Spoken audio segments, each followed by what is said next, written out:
si al igual que yo tienen una curiosidad mórbida, llegaron al lugar indicado. Bienvenidos a un nuevo episodio de Podcast, Historias de Terror. Yo soy Cas Monterrubio y aquí hablamos de temas de terror en general. Casos paranormales, asesinatos, muertes inexplicables, todo lo que alimente nuestra curiosidad oscura. Atención, las siguientes historias contienen mención o descripción de asesinatos y muertes. Se recomienda discreción. Pues ya estamos a 4 días de Navidad, así que es momento del segundo especial del mes. En esta ocasión vamos a hablar de monstruos de Navidad y vamos a tener una sección muy especial al final. Les voy a ser honesta, cuando empecé a buscar este tema esperaba encontrar monstruos que nadie hubiera contado antes, monstruos que nadie conociera, esperaba encontrar algo más que Krampus. Y encontré varios, pero que yo ya conocía por otros podcasts.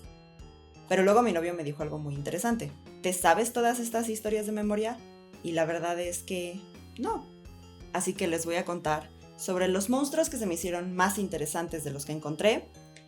Y pues espero que les interesen tanto como a mí. Yo los conocía por nombre, pero al parecer no me sabía sus historias. Pero antes de empezar con todo esto, quiero preguntarles, ¿por qué nos gusta espantarnos en Navidad? Si son como yo, el Spooky Season es todo el año y la Navidad es también un momento perfecto para historias de terror, ya sea un cuento de Navidad, el Grinch. En 1891, el autor inglés Jerome K. Jerome, sí, ese es un nombre verdadero, escribió: cuando 5 o 6 personas de habla inglesa se juntan alrededor del fuego en Nochebuena, empiezan a contar historias de fantasmas. Ya no son solo los angloparlantes victorianos como era en esa época, y seamos honestos, ya no se necesita una chimenea. Con que un grupo de gente se junte en Navidad, inevitablemente van a surgir historias de terror. Podrán ser 1, 2 y luego la familia se espanta y dice, bueno, ya cambiemos de tema. Pero inevitablemente siempre se habla de fantasmas. Estoy grabando esto después de ya haber editado, pero creo que es importante mencionárselos. Lo escuché ya en otros podcasts y lo investigué un poquito más. Otra razón por la que las historias de fantasmas eran famosas durante la época navideña es porque cuando las noches se volvían más largas, la temperatura bajaba. Las familias no tenían de otra más que sentarse alrededor del fuego a contar historias. Estando en la oscuridad, estas tendían a terminar en fantasmas. También, la época invernal está relacionada con el Yule, la Navidad pagana de los pueblos nórdicos y germanos, que contemplaba los 12 días de Navidad, de los que ahorita les voy a contar. Y durante esta época se creía que el velo entre la vida y la muerte se hacía más delgado, y por eso muchos monstruos podían vagar la tierra. Hay muchas historias de terror, de hecho, que tienen lugar en Navidad, ya sea por fantasmas, asesinatos, desapariciones. La más famosa es Un cuento de Navidad de Charles Dickens en la literatura. Pero no falta la historia de la familia Vara que asesinó al abuelo rico para quedarse con la herencia, o la niña o el niño que misteriosamente desapareció en la nieve. Siempre hay historias de terror. Usualmente llevan la lección de ser una mejor persona. Los siguientes monstruos navideños de los que hablaremos van por ahí. Empecemos por los Nisse, que todo lo que les voy a mencionar de este monstruo lo encontré de la página de YouTube de Anna Bridgeland. Excelente narración, lo cuenta increíble y tiene muchos datos que no encontré en ningún otro lugar, así que altamente recomendada. Empecemos. El Nisse es de origen noruego, pero también está presente en países como Suecia y Finlandia, y también es parte de la mitología escandinava. También es llamado Tomte en Finlandia, y ahí los Nisse son parte de una familia mayor conocidos como los Haulter, no supe cómo se escribe, pero así se pronuncia, Haulter. Y son seres que cuidan a algo o a alguien. En Suecia se les llama también Tomte y Tomtenisse. Y ahí la verdad hay variaciones del personaje dependiendo de la región. It's okay, noruegos. En Latinoamérica también nos pasa. La Llorona al parecer es de muchos más países que solo de México. Vamos con su descripción. Son criaturas humanoides, de estatura no mayor a 1 metro. En general son amigables y parecen hombres y mujeres ancianos. Los varones tienen barba larga y sombrero puntiagudo. Son gnomos, básicamente. Tienen como la imagen de un gnomo de jardín. ¿Vieron Lizzie McGuire? Como los gnomos de jardín del papá. Así parecen los Niso, pero no son gorditos ni tan agradables. Están atados al terreno que cuidan y se cree que están unidos al primer dueño de ese terreno, que usualmente estaba enterrado cerca del terreno. Así que por eso están atados al terreno y no se pueden ir. Usan ropa de granjero, botas, pantalón, abrigo, y ayudan a la familia con los quehaceres. Ayudan a la familia con los quehaceres, especialmente de las granjas. Necesito uno entonces. Alguien consígame un Niso, por favor. Se pueden también volver invisibles. Solo ayuda si es tratado bien. Este es un dato muy importante. Y se dice que son de buena suerte y alejan el mal. Y en Navidad se les agradece por su ayuda con un plato de rice porridge, que es arroz con leche, más o menos. Es como, el porridge es como la avena, como le dicen en Reino Unido, pero sí es de arroz. Es como este platillo lechoso de avena, entonces, pero de arroz. Así que es arroz con leche, es arroz con leche. Y se sirve con canela, azúcar y mantequilla. Y es un típico platillo navideño de Noruega. Es arroz con leche noruego. Hasta ahora, nuestros amigos los Niso suenan muy bien, suenan muy amigables. Pero no todo es bueno, no todo es bonito. Deben de tener cuidado, porque si eres grosero con el Niso, se enojará.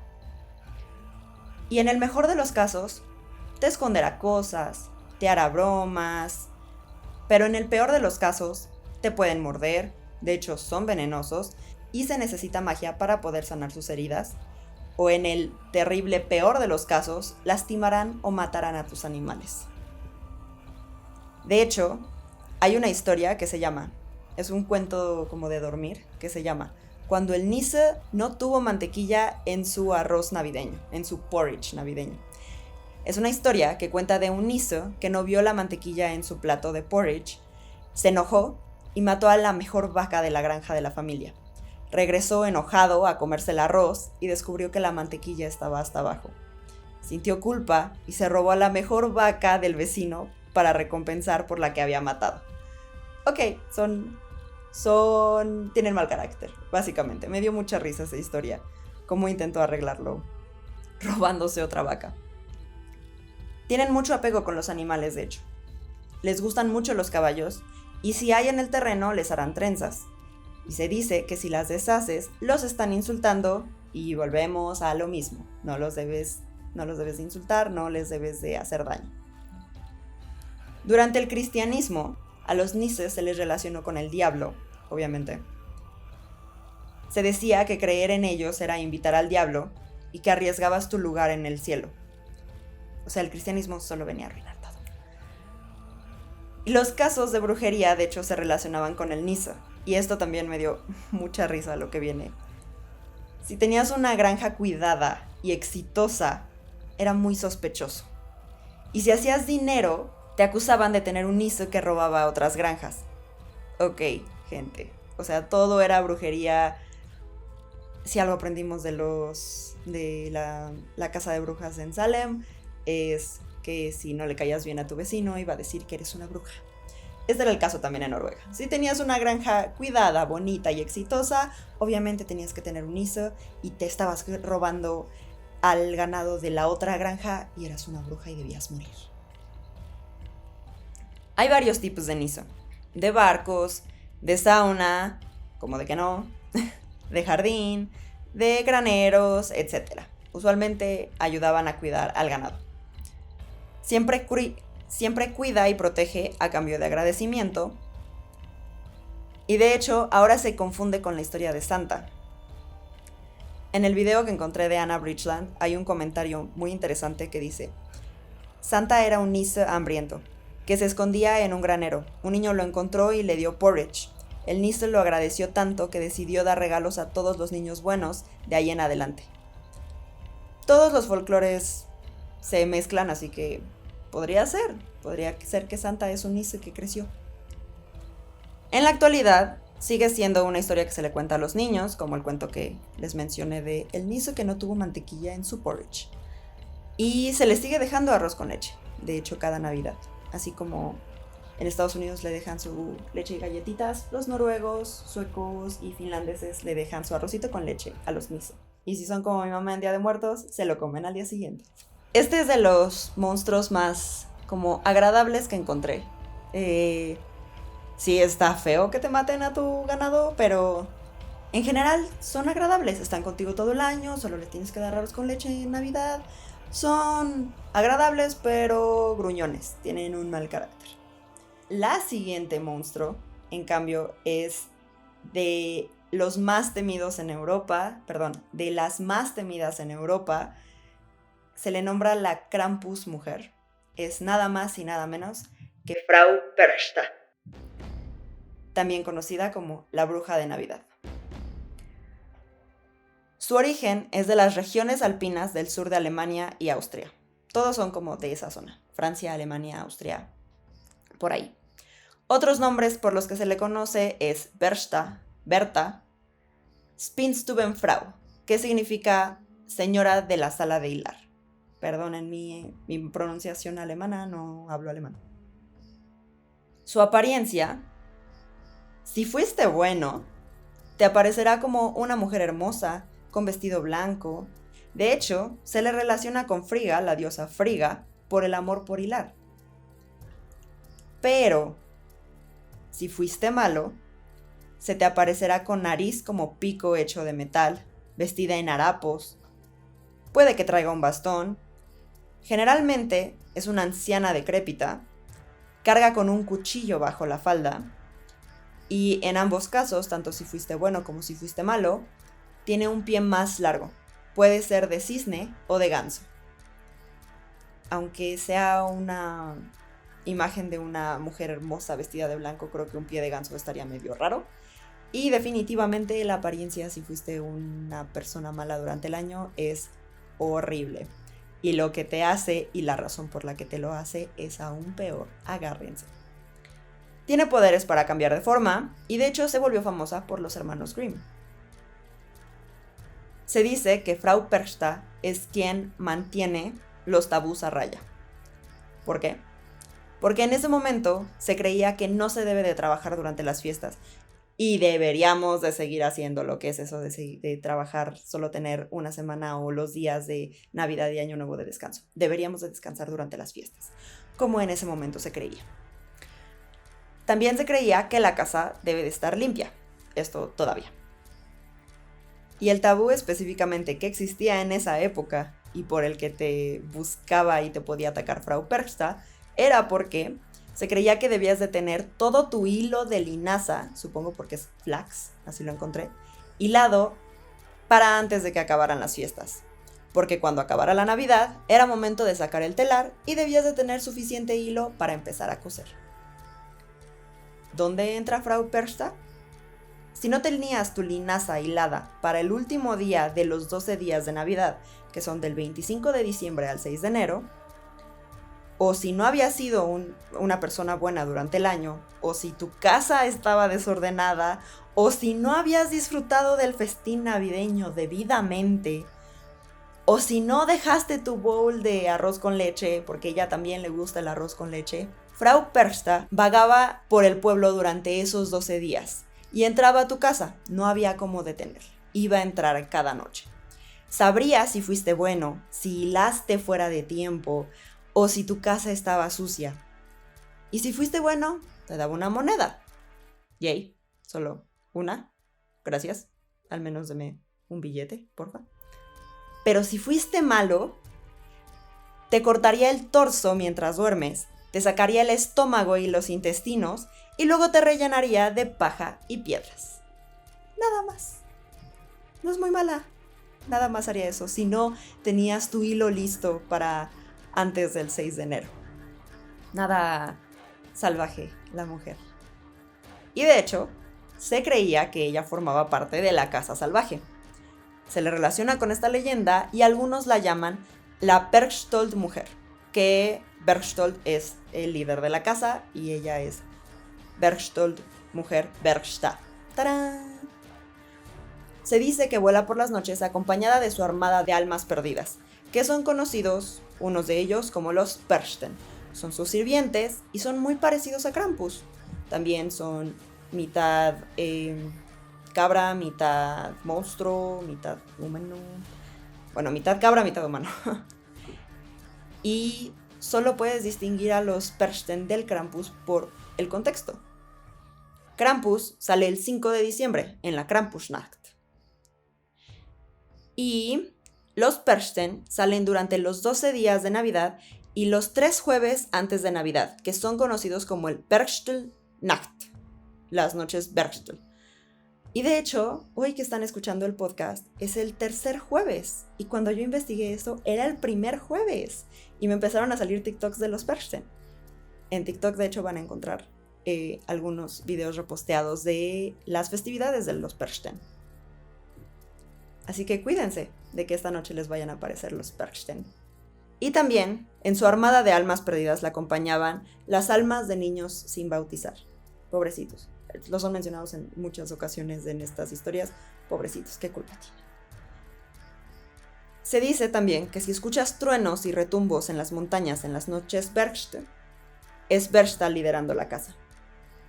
Eso sí es muy parte de la mitología nórdica. Recuerdo haber escuchado antes de la Casa Salvaje. Y está padre que en una versión la lidera una mujer. Hubo un tiempo también en el que existió un culto a Frau Perchta. Y no hacían lo mismo que ella, no entraban a tu casa y te destripaban, no. Ellos dejaban regalos y comida a cambio de riquezas. Pero la iglesia los disolvió en 1468.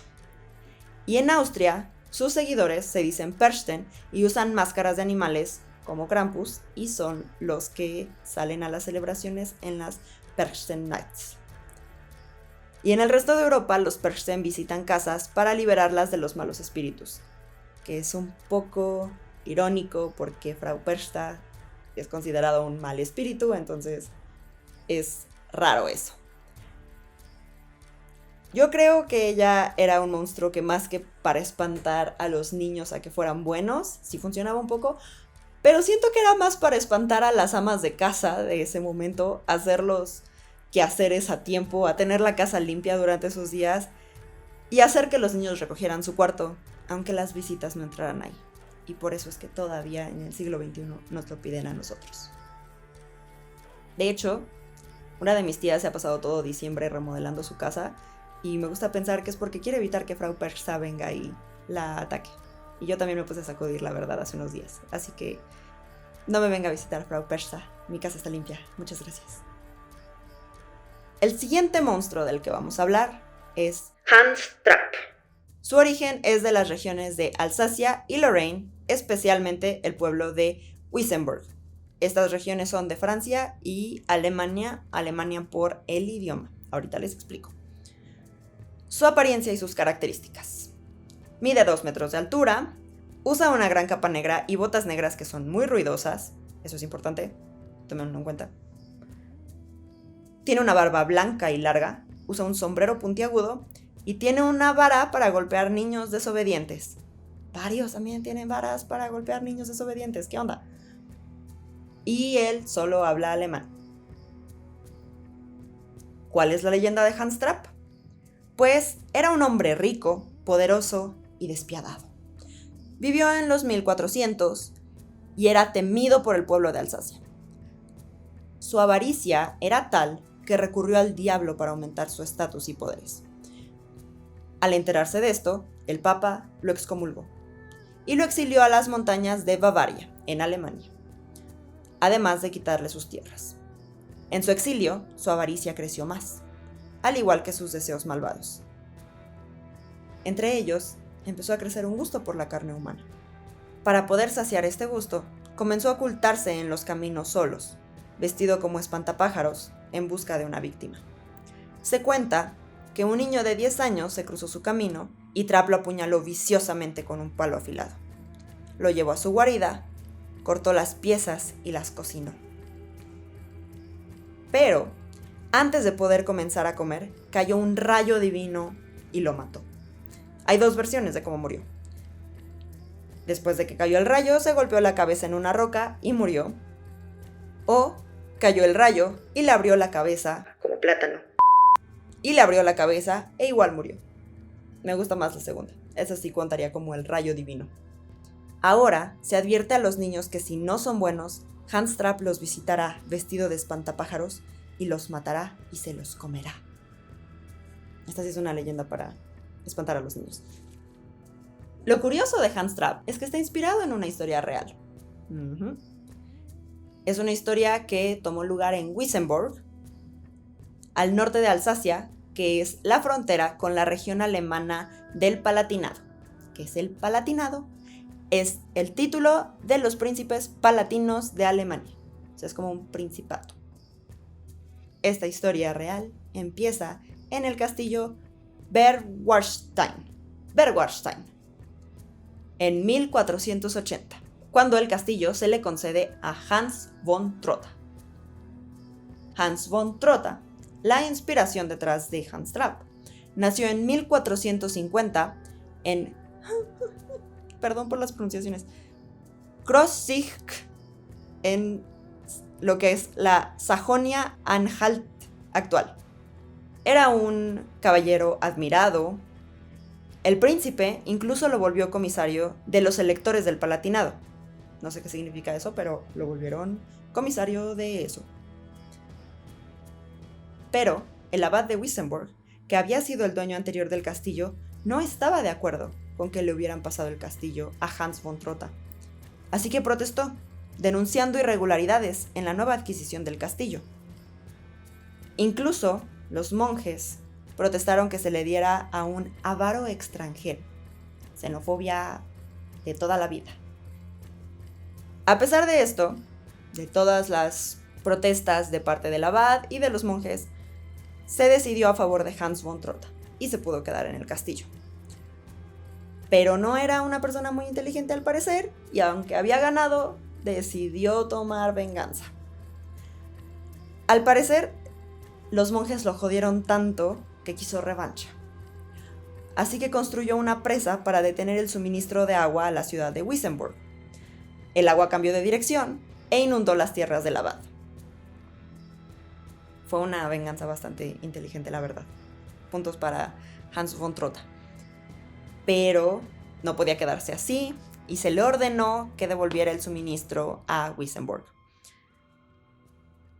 Pero como nadie le dijo cómo, entonces von Trotha nada más rompió la presa muy rápido e inundó la ciudad. Hizo lo que le pidieron. Nadie le dijo cómo hacerlo. Pero pues la situación se puso peor y se hizo de más enemigos. El abad estaba tan harto que protestaba hasta con el Imperio Romano. En vano, nunca le hicieron caso. Terminó buscando hasta el Papa. Cuando buscó al Papa Inocente VIII, no lo ayudó, pero el Papa Alejandro VI sí lo ayudó. 8 años después, pero lo ayudó. Tenía mucho papeleo antes de llegar a ese caso. Se convocó a von Trotha a Roma, y él se negó a ir. Dijo que no, pero proclamó su lealtad a la Iglesia. Y también aprovechó para llamar inmoral al Papa. Y seamos honestos, probablemente tenía la razón. A partir de esto, obviamente, lo excomulgaron. Ya era mucho, ya se lo había buscado. Y murió el 26 de octubre de 1503 en su castillo. Y su sanción fue levantada póstuma. Pues sí, obviamente, ¿de qué servía que siguiera excomulgado? Ya estaba muerto. De ahí es que surgió la leyenda. Y se encargaron de ensuciar su nombre por completo. De ahí fue que salió que no, que era caníbal y que buscaba a los niños, y seguramente propició la iglesia esta historia. Y digo, se lo buscó, pero qué triste que ensuciaran su nombre y que ahora los europeos recuerdan, o sea, solo conocen a Hans Trapp y no conocen a Hans von Trotha. Pero, ¿de dónde viene el Trapp? ¿De dónde decidieron cambiarle el nombre? Viene de la palabra trappen, que significa hacer ruido al caminar para ahuyentar espíritus. Las botas. ¿Ven? Les dije que era importante. Actualmente se celebra el desfile de Hans Trapp y Christkindl, el cuarto domingo de Adviento en Wissembourg. Es un desfile que narra cómo ocurrieron las cosas según la leyenda. Primero salen los monjes, luego salen percusionistas y malabaristas con fuego, avisando de la llegada de Handstrap. Luego, Handstrap cabalga y pregunta a los niños si fueron buenos. En eso sale un carruaje lleno de niños implorando. Pero luego llega Christkindl y el ambiente se ilumina. Es una versión de San Nicolás. Y el desfile termina en fuegos artificiales. Suena como un desfile bastante interesante y está padre que pues es como el lado oscuro y positivo de San Nicolás. Este está un poquito triste. Que, bueno, ya lo mencioné, pero que nadie recuerda a Hans von Trotta. Pero al menos recuerdan a Handstrap y si les interesa saber más de su historia, pues ya van a saber que está inspirado en este caballero que tenía muy mal carácter y la verdad es que sí se las buscó que lo excomulgaran, pero no era para que lo llamaran caníbal. El siguiente monstruo del que vamos a hablar, seguimos en Europa, pero ahora nos vamos a ir a Grecia. Se llama Kalikantsaros. También existe en Bulgaria y en Serbia, pero su región principal es Grecia. Son seres sobrenaturales, parecidos a los trolls o a los duendes, y son ayudantes del diablo. Le tienen miedo al agua bendita, a los símbolos religiosos y al fuego. Son seres ctónicos, significa que viven bajo tierra. Físicamente son peludos, apestosos, deformados. A veces se cuenta que tienen un ojo al centro, como un minotauro, o que tienen patas de fauno, o que tienen orejas alargadas, o las uñas largas, y también se dice que tienen los ojos rojos. Comen insectos, serpientes, ratones y fruta podrida, y hacen que la fruta se pudra. Dato curioso. También acosan a la gente. Si te ven de noche, te agarran del brazo y te hacen bailar hasta desmayarte. Ok, al menos no es hasta morir, podría ser peor.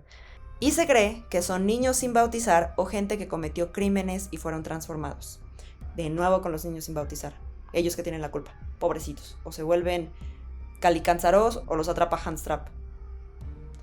No tienen la culpa. La leyenda de los Kalikantsaros es que pasan el año bajo tierra intentando derribar el árbol de la vida para destruir a la humanidad. Por eso es que son seres ctónicos. Pero cuando llega el 25 de diciembre, no aguantan la tentación y suben a la tierra a causar desastres durante los 12 días de Navidad, que en Grecia se le dice Dodekaimero. Es un término bizantino para describir los días oscuros antes de la Epifanía. Son entre el 25 de diciembre y el 6 de enero y son los días en que las aguas aún no están bautizadas. También se cree que durante estos días el mundo está desprotegido por el solsticio de invierno, porque los días son más cortos y las noches son más largas. Además, la gente, como está concentrada en celebrar, está vulnerable a estas criaturas. ¿Pero qué hacen estas criaturas? Roban cosas, mueven o voltean muebles y espantan al ganado. Al menos no hacen lo que los Nisse y no matan al ganado, solo lo espantan. ¿Cómo protegerse de ellos? Se debe de colgar una mandíbula de un puerco o una rama de hoja santa en la puerta. Una muy fácil, una muy difícil de conseguir. También se recomienda quemar zapatos viejos o tener la chimenea prendida durante los 12 días de Navidad. Además, marcar la puerta con una cruz negra. También, entre otras cosas, para alejar a los Kalikantsaros, se debe dejar comida en la entrada y el techo, como para apaciguarlos. Y también se puede poner una coladera de comida, porque el Kalikantsaros intentará contar los hoyos, pero no podrá pasar del número 2, porque el número 3 es un número bendito. Entonces estará 1, 2, 1, 2, 1, 2, y nunca podrá terminar de contar la coladera. Todo esto se debe de hacer hasta el 6 de enero, que es el día que llega la Epifanía, y ellos deben de volver al inframundo. Comenzaron como parte de tradiciones paganas y evolucionaron hasta formar parte del cristianismo. A diferencia de los Nisse, a ellos sí se les adoptó un poco hacia el cristianismo y no se consideró que eran brujería. Y aunque empezaron como criaturas diabólicas, se adoptó a que solo fueron traviesos. Le temen a la luz, en especial al fuego. Por eso debes de tener el fuego prendido durante los 12 días, porque así evitarás Ciertamente que entren a tu casa, pero también es un riesgo, puedes incendiar tu casa, así que con mucho cuidado. Mejor pongan la coladera, es más fácil y menos peligroso. Y en la actualidad se siguen celebrando en Grecia. Hay festivales o en narraciones, en cuentos, se usan en arte. Creo que no son muy famosos en este lado del planeta. Creo que ninguno de ellos realmente es muy famoso, pero en Grecia siguen siendo muy conocidos y muy famosos. Ahora, antes de llegar al más importante y más conocido, más popular, les voy a contar sobre la colada, porque creí que era un monstruo y resulta que no es un monstruo, pero estuvo interesante y sí da miedo. Mari-Lwyd, que se escribe M-A-R-I espacio L-W-Y-D. Y seguro dicen, ¿de dónde sale el Lwyd ahí? Es porque es galés y se pronuncian las cosas bien raro allá. Específicamente del sur de Gales, en la región de Morganach. Quién sabe cómo se escriba, lo escribí como lo escuché.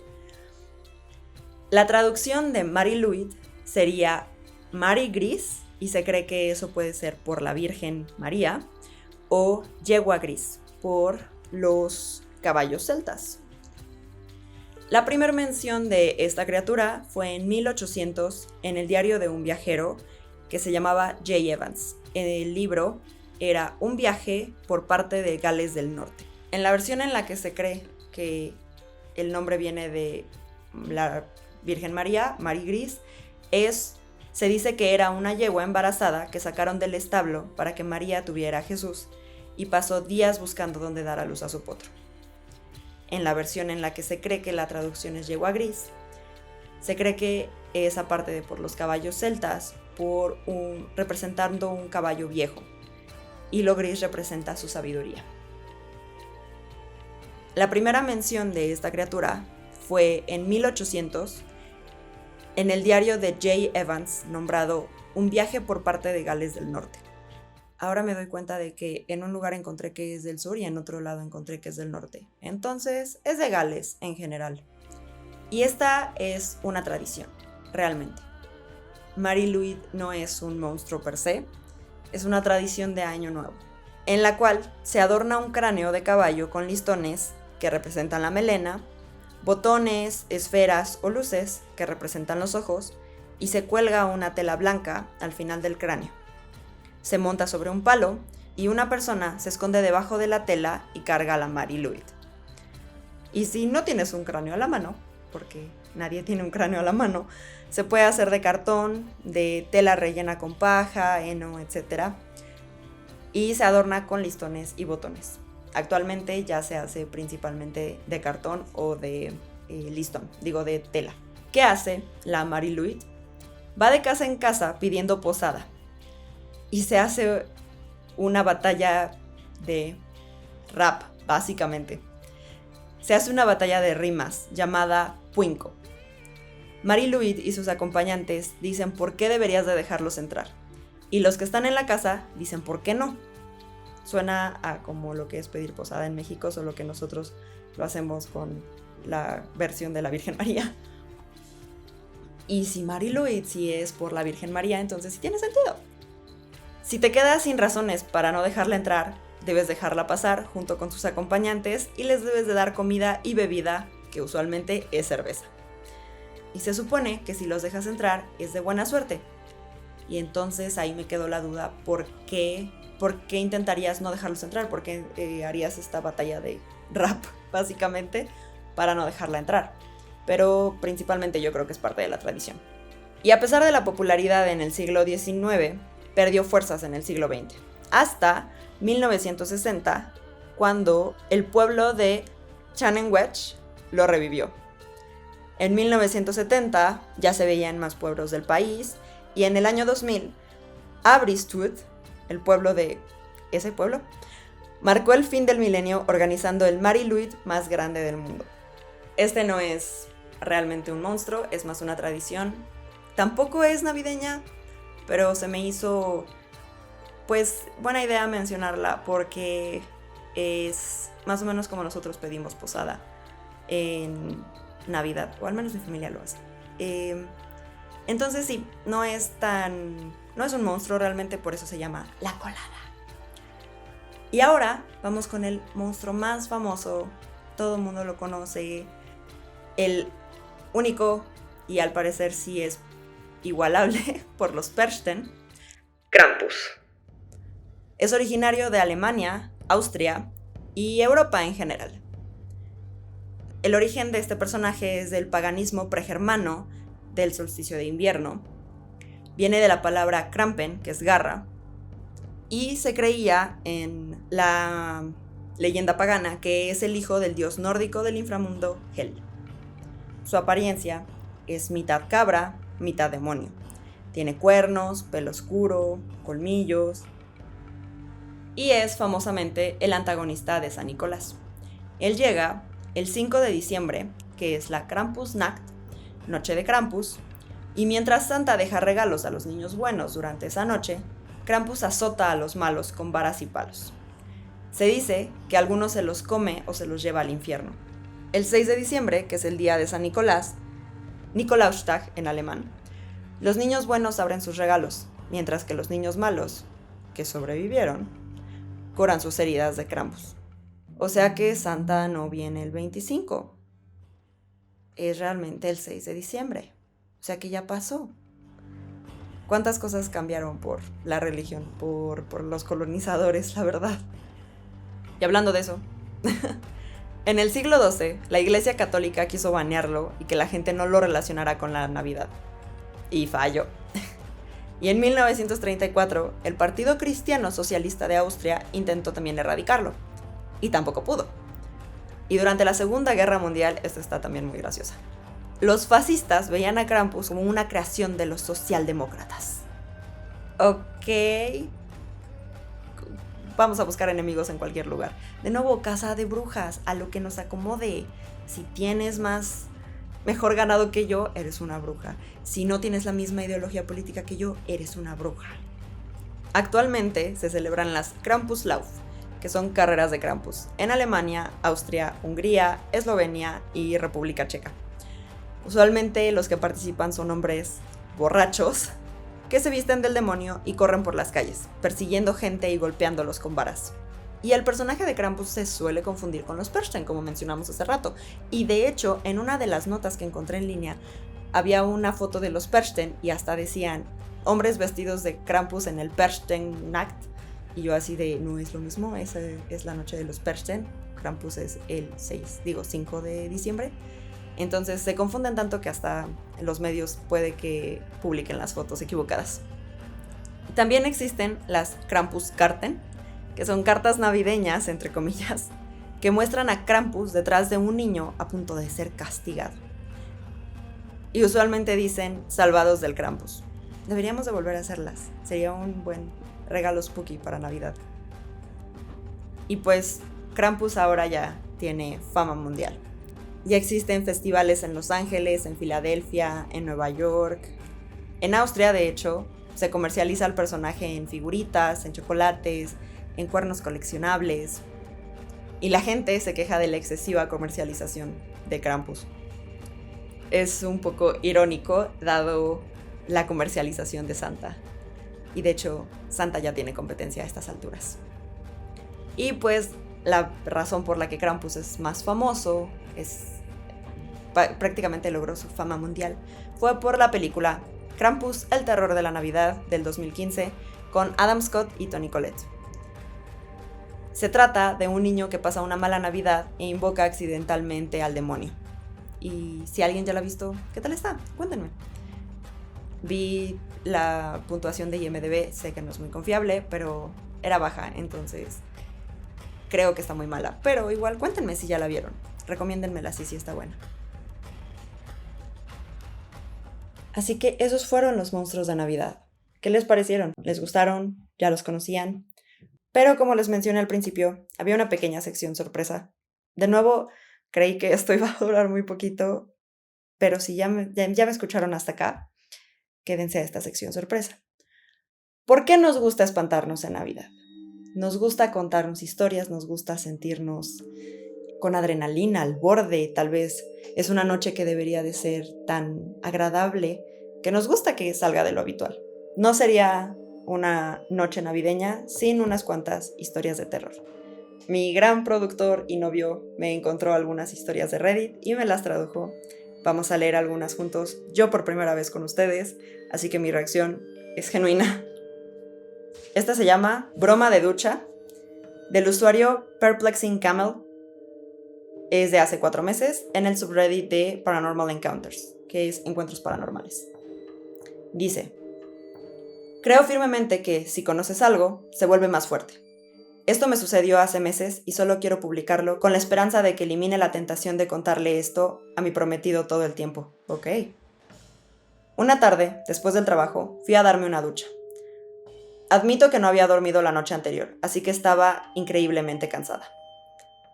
Tenía mi música tan alta como podía en mi teléfono para poder escucharla sobre el agua corriendo. Aproximadamente a la mitad, el volumen de mi música bajó al silencio. Me di la vuelta para abrir la cortina y descubrir por qué, cuando mi prometido levantó un poco la cortina, metió la cabeza en la ducha y me sonrió. Oh, no, siento que no es el prometido. Lo miré confundido y él asomó la cabeza antes de apagar la luz y cerrar la puerta del baño. Decir que estaba furiosa es quedarse corto. Realmente no me gustan ciertos tipos de bromas. Llámenme patética si quieren.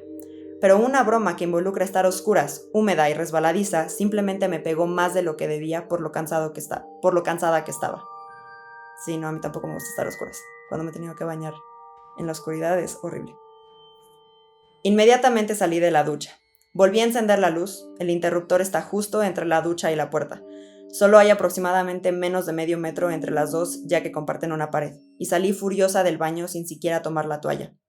Encontré a mi prometido sentado en la oficina frente a su computadora con los auriculares puestos y le empecé a decir de todo. He escuchado historias como esta. Tenía una expresión confusa y de pánico cuando le pregunté por qué pensaba que eso era gracioso y le dije que nunca volviera a hacerlo. Me pidió que le explicara qué había hecho mal, lo que me enojó aún más. Pero cuando dijo que había estado jugando desde antes de que yo fuera a ducharme, le creí. Para empezar, odia las bromas incluso más que yo. Hemos estado juntos durante 6 años y él nunca saltó de una esquina para asustarme y nunca lo vi meterse con nadie más. Él no es el tipo de persona que siquiera pensara en hacer algo así, pero estaba tan cansada que nada de eso importaba antes de que perdiera la paciencia con él. Además de no ser ese tipo de persona, la configuración del apartamento le habría hecho imposible regresar a la oficina sin que yo lo escuchara. Claro, sí. Entre el baño y la oficina hay una ruidosa puerta metálica para bebés. La sala de estar, la cocina y otra ruidosa puerta metálica para bebés en la entrada de la oficina. También habría escuchado sus pasos sobre los pisos de madera si se hubiera movido tan rápido como hubiera necesitado. Lo he pensado una y otra vez. Es la cosa más espeluznante que me ha pasado en la vida. Y quiero darle lógica por la falta de sueño, pero tuve que volver a subir el volumen de la música, tuve que volver a encender el interruptor de la luz, claro. Tuve que abrir la puerta del baño para salir, la dejamos abierta cuando nos duchamos porque solo somos nosotros dos y el baño tiene poca ventilación para el vapor. ¿Y no les da frío? A mí me da frío. Le hice revisitar el apartamento en busca de alguien más, aunque sé cómo reconocerlo ya que esa cara era él. Le pedí que se quedara conmigo en el baño hasta que me quitara el acondicionador del cabello. Ahora pienso en esto cada vez que me ducho. Ay, no, pobrecita. Hemos tenido algunas cosas aleatorias antes de eso. Oh, no, esto es peor. Cosas que se mueven a lugares que sabemos que no las pusimos, sonidos que pudiéramos racionalizar eternamente, un sensor de movimiento activándose en las cámaras sin que haya nada, pero nada ni cerca está a ese nivel antes de eso. No sé qué estoy buscando escribiendo esto más que un momento para despejar el cerebro, pero si alguien ha tenido una experiencia similar, esta miserable experiencia, agradecería alguna compañía. ¡Oh, ay, no! ¡Oh, no! ¡Qué miedo me daría ver a alguien o sea, un día me pasó, pero creo racionalizarlo. Un día iba sacando el coche y juro haber visto a mi papá asomándose. Y cuando salí, él ya estaba en el coche a punto de arrancarlo, pero fue menos de un segundo, entonces siento que yo lo imaginé. Pero ver algo así que te...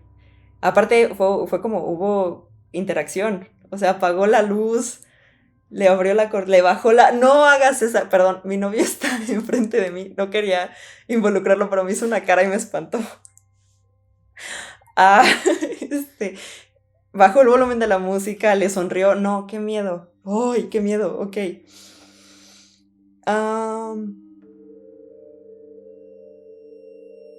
Iba a leer una de Let's Not Meet, que aún así voy a hacerle shout out a ese podcast. Está muy bueno, escúchenlo. Es sobre historias de horror de la vida real. Escúchenlo, increíble podcast. Pero esa historia ya la había escuchado, ya la había leído. Entonces vamos con Rumi Sonámbulo, del usuario Corpse117, de hace 7 años en el subreddit de Paranormal Encounters, Encuentros Paranormales. Recientemente adquirí un nuevo compañero de cuarto.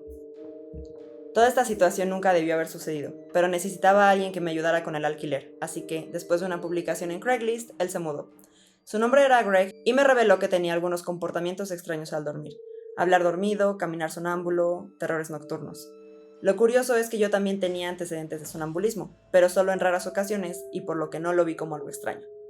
El primer incidente ocurrió aproximadamente una semana después, cuando lo escuché gritar en medio de la noche. Como ambos dormíamos en habitaciones separadas en lados diferentes de la casa, los gritos sonaban distantes, pero lo suficiente como para asustarme tanto que corría a ver cómo estaba. Cuando me acercaba a su habitación, dejó de gritar, así que volví a la cama. Okay. Durante el mes siguiente no tuvo problemas. Me di cuenta de que no tenía amigos ni familiares que lo visitaran y nunca lo vi, ni lo escuché hablando por teléfono o enviando mensajes de texto. Ok, eso es raro. Luego, otra noche cualquiera, Greg empezó a gritar. La misma cosa. Me levanté y comencé a ir a su habitación, pero él se detenía. Entonces, una noche, me despertaron unos gritos en mi habitación. ¡Uy! No pude ver nada en medio del pánico, así que encendí la lámpara al lado de la cama y él estaba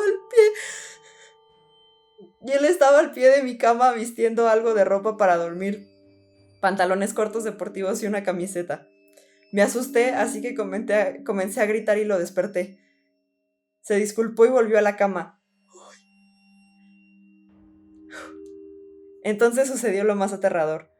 Aproximadamente 2 noches después, me desperté con un ruido metálico. Sonaba como herramientas y martillos golpeando. Encendí la luz y vi a Greg arrodillado a un rincón trabajando en algo con las manos.